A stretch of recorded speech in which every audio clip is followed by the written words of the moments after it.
So hello everyone, welcome to my channel. I hope you are well and doing great. So आज हम करेंगे Indian contract act का lecture number 4 अपना, जिसमें हम कवर करेंगे types of contracts on the basis of enforceability. ठीक है, देखो इसके अंडर 5 कॉन्ट्रैक्ट्स आते हैं: valid contract, void contract, voidable contract, illegal agreement contract और अनइन्फोर्शिएबल कॉन्ट्रैक्ट। ठीक है, इन्हें हम करेंगे डिस्कस नेक्स्ट पेज पे। सबसे पहले हमारे पास आता है वैलिड कॉन्ट्रैक्ट। वैलिड कॉन्ट्रैक्ट कौन सा कॉन्ट्रैक्ट होगा? जो कंटेन करेगा किसको? Essentials of valid contract. ठीक है, जिसके अंदर सारे इसेंशियल होंगे वैलिड कॉन्ट्रैक्ट के। मतलब लॉफुल कंसिडरेशन भी होनी चाहिए, एग्रीमेंट वॉइड नहीं होना चाहिए, एग्रीमेंट इलीगल भी नहीं होना चाहिए, ऑफर और एक्सेप्टेंस दोनों हुए होने चाहिए। ठीक है, और वो इनफोर्शिएबल बाय लॉ होना चाहिए। ठीक है, अगर ये सब चीज़ें उसमें हुई तो वो होगा वैलिड कॉन्ट्रैक्ट। ठीक है, वॉइड कॉन्ट्रैक्ट क्या बोलता है? According to section 2 clause number 1, ठीक है, a contract which ceases to be enforceable by law becomes void when it ceases to be enforceable. देखो, सबसे पहले ये कॉन्ट्रैक्ट वॉइड ही होगा, सॉरी वैलिड ही होगा। ठीक है, बट वैलिड कॉन्ट्रैक्ट क्या होगा? फिर वॉइड बन जाएगा। देखो क्या हो सकता है इसमें, ऐसा हो सकता है कि जैसे जो ड्यूटी थी, ठीक है, जो ऑब्लिगेशंस थी वो पूरी नहीं हुई। ओके, तो वो कॉन्ट्रैक्ट हमारा क्या बन जाएगा? वॉइड। ठीक है, first it will be valid and then it will become void. Okay, due to subsequent supervening impossibility. कुछ भी हो सकता है, ऑब्लिगेशंस पूरी नहीं हुई, ड्यूटीज़ पूरी नहीं की, कमांड जो दी थी वो पूरी नहीं हुई। ठीक है, तो हमारा कॉन्ट्रैक्ट हो जाएगा वॉइड। नेक्स्ट हमारे पास आता है वॉइडेबल कॉन्ट्रैक्ट। वॉइडेबल कॉन्ट्रैक्ट आपका क्या होता है? जब देखो, जब किसी, जैसे हमारे पास 2 पार्टी होंगी, ठीक है, जैसे हमारे जो है, जैसे एक पर्सन जो है प्रॉमिस करता है कि वो कुछ करेगा, ठीक है, किसके लिए? Something for another person. ठीक है, बट जो दूसरा जो है, दूसरी पार्टी जो, वो इसको क्या कर रही है? और प्रिवेंट कर रही है कि तू मत कर ऐसा। ठीक है, उसको प्रॉमिस उसका पूरा नहीं करने दे रही है। एक तब हमारा कॉन्ट्रैक्ट जो होता है वो वॉइडेबल हो जाता है। एक होता है जब हमारा टाइम, मतलब एक गिवन स्पेसिफाइड टाइम दिया हो, ठीक है, अगर उसके अंडर नहीं कर पाया तो भी हमारा क्या हो जाता है?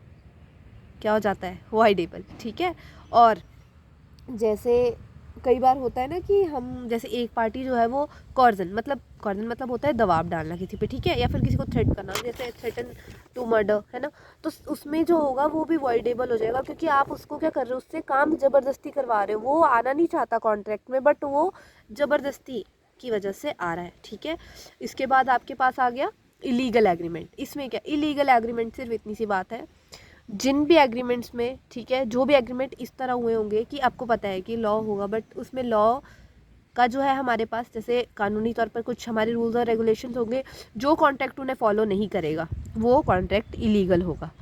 अब इलीगल एग्रीमेंट जो होते हैं वो सारे के सारे वॉइड होते हैं। ठीक है, बट जितने भी वॉइड एग्रीमेंट होते हैं वो सारे के सारे इलीगल नहीं होते हैं, क्योंकि वॉइड एग्रीमेंट में इलीगल भी आ जाते हैं। ठीक है, फिर वॉइड मतलब वॉइड में सारे, ऐसा थोड़ा नहीं होगा कि इलीगल एग्रीमेंट्स ही आए, सारे आएंगे, बट इलीगल जो होते हैं वो हमेशा वॉइड ही होते हैं। ठीक है, इतना समझ आ गया? नेक्स्ट पे चलें।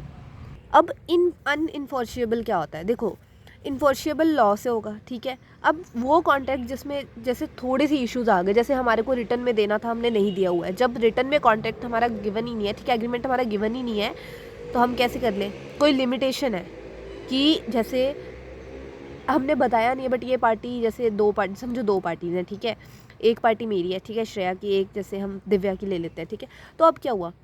दिव्या को ना, मतलब ये है कि उसे किसी बिजनेस में नहीं आना, पर वो मेरे साथ कांटेक्ट कर रही है। अरे यार, जब उसको लिमिटेशन है तो वो क्यों कर रही है ऐसे, है ना? और इसमें क्या होता है, इस अगर लिमिटेशंस है तो वो पार्टीज़ जो है वो स्यू भी नहीं कर सकती, ठीक है, किसी को। ओके, तो ये क्या हो गया हमारा? अनइन्फोर्शिएबल कॉन्ट्रैक्ट। अब हम डिफरेंस पढ़ लेंगे किसका? वॉइड और इलीगल एग्रीमेंट का। ठीक है, देखो सबसे पहले हम स्कोप पढ़ेंगे। देखो, वॉइड एग्रीमेंट क्या होता है? वो मैंने आपको पहले भी बता दिया कि वॉइड एग्रीमेंट जो होंगे वो ज़रूरी नहीं है कि इलीगल ही हो, ठीक है, पर इलीगल एग्रीमेंट जो होंगे वो हमेशा वॉइड ही होंगे। Got it? Next one, nature क्या होता है? वॉइड एग्रीमेंट वो होते हैं जो लॉ के अंडर, जैसे नॉट, देखो वॉइड एग्रीमेंट में वो भी आ जाएंगे जो लॉ के अंडर है नहीं है, बट ठीक है, बट इलीगल के अंडर सिर्फ वही आएंगे जो लॉ के अंडर नहीं है। ठीक है, जो फॉरबिडन का यहाँ मतलब क्या आ रहा है हमारा? जैसे होता है ना कानूनी, जैसे कानूनी तौर पर जो रूल्स और रेगुलेशन है उनको फॉलो नहीं कर रहे हैं, वो तो होंगे इलीगल एग्रीमेंट। पर वॉइड एग्रीमेंट के अंदर जो है उसके अलावा भी आ जाते हैं, ठीक है। जैसे टाइम नहीं पूरा हुआ तो भी आ गए, ओके।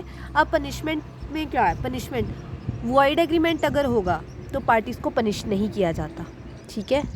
अगर वॉइड एग्रीमेंट हुआ तो पार्टीज़ को पनिश नहीं किया जाता क्योंकि वो लायबल ही नहीं होते हैं।